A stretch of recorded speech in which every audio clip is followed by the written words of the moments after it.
His reaction was very weird, to say the least. Since then, my emergency money has gone missing. I keep money hidden just in case because I lost my older sister when she wasn't able to escape a dangerous situation, and I literally swore on her grave that I would never be in that position. After the soup incident, I went to get my money, and it was gone. It was hidden, and I changed the location every few months. I asked my daughter if maybe she found it and told her that if she took it, I wouldn't be mad because I knew she couldn't have spent it, but she said no.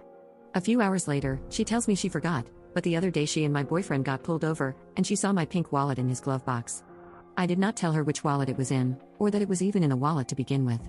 So, I decided to ask him if he found it by accident, and he instead asked me why I was hiding a large amount of money, saying, "You know you could never leave me," and laughed.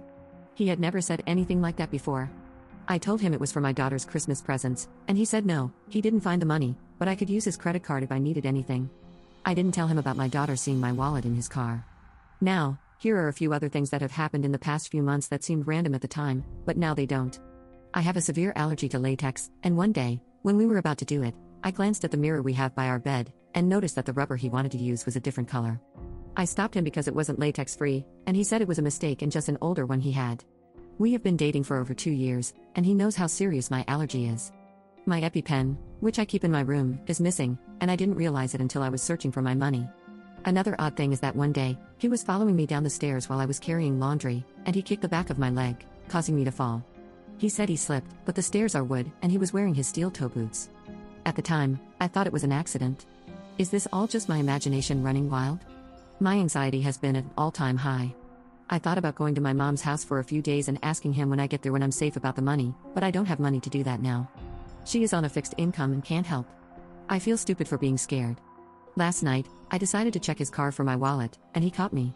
I asked him for my money back, and he tried playing dumb. I told him my daughter saw it there, but he said she was lying. I told him I never told her about the money or what wallet, and he said he was a grown man, and kids lie all the time. I asked him once more for my money, and he said, "I'm not giving you money to leave me." I waited until he was in the shower to grab my cat and my daughter, and we left. I can't take my cat with us to a shelter, and the DV shelters are full. I was able to get us a night at a cheap motel.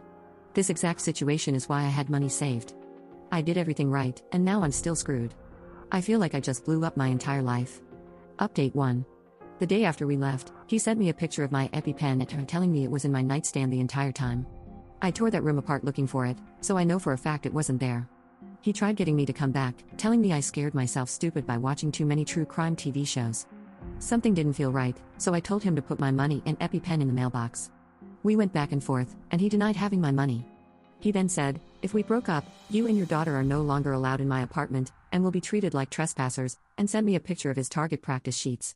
I went to the police about the money, but was told it was a civil issue. I was upset, but wanted the rest of my stuff, so I asked if someone could come with me.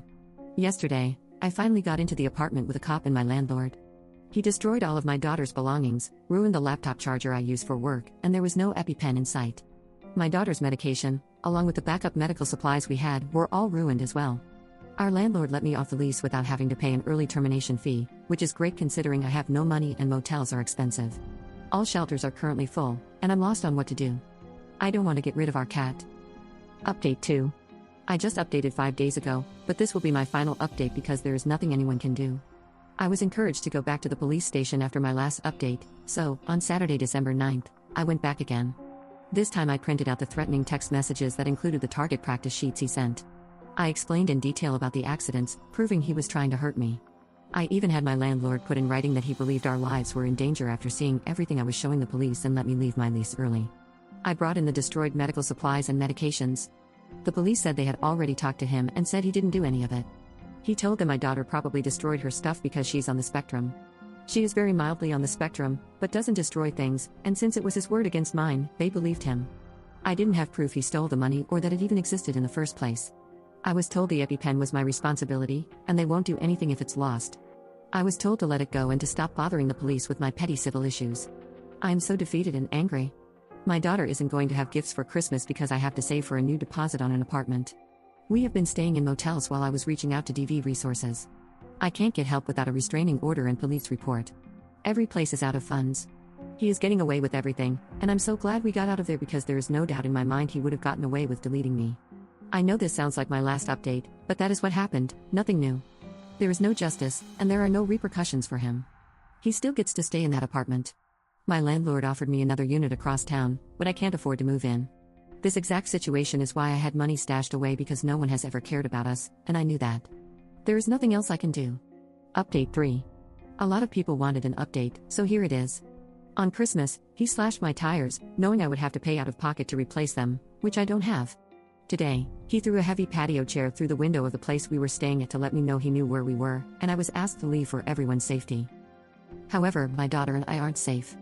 I walked in the snow with my daughter and our cat, and I felt vulnerable and like open prey, so we came back to the police station to sit in the lobby until morning.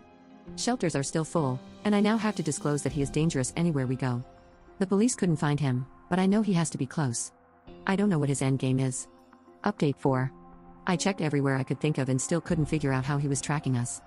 I blocked him on everything, including email, after he sent me pictures of his target practice sheets among other things, and I got a cheap burner phone for now. My daughter was out of school for winter break, so he didn't follow her or anything. I checked my car for a tracker, still nothing. I do not have an iPhone, so I couldn't check whatever app an AirTag is attached to. My cat is harness trained and wears a collar, but there was no tracker. That is, until today, I decided to inspect the carrier. I ran my fingers over every inch of it and felt a bump on the bottom soft side. There was no new stitching or an obvious cut. He had to use a seam ripper along the stitching. It was undetectable, and I almost missed it. He had to have help because I've never seen him sew anything, probably the same person who is letting him hide now. If his excuse for the AirTag was to track my cat, he would have put it on his collar or harness because that is what he would wear when we go out on walks or car rides. My cat would never go in his carrier unless I was planning on leaving for more than a few days. I have no idea how long it has been there, nor do I know how far the tracker works, but now I know we aren't safe where we are, again. I feel disgusting, and I feel like hunted prey. This is so unnerving, and I'm so uncomfortable. Just who the F was I living with? Update 5. I'm hoping this update will make everyone as happy as it makes me.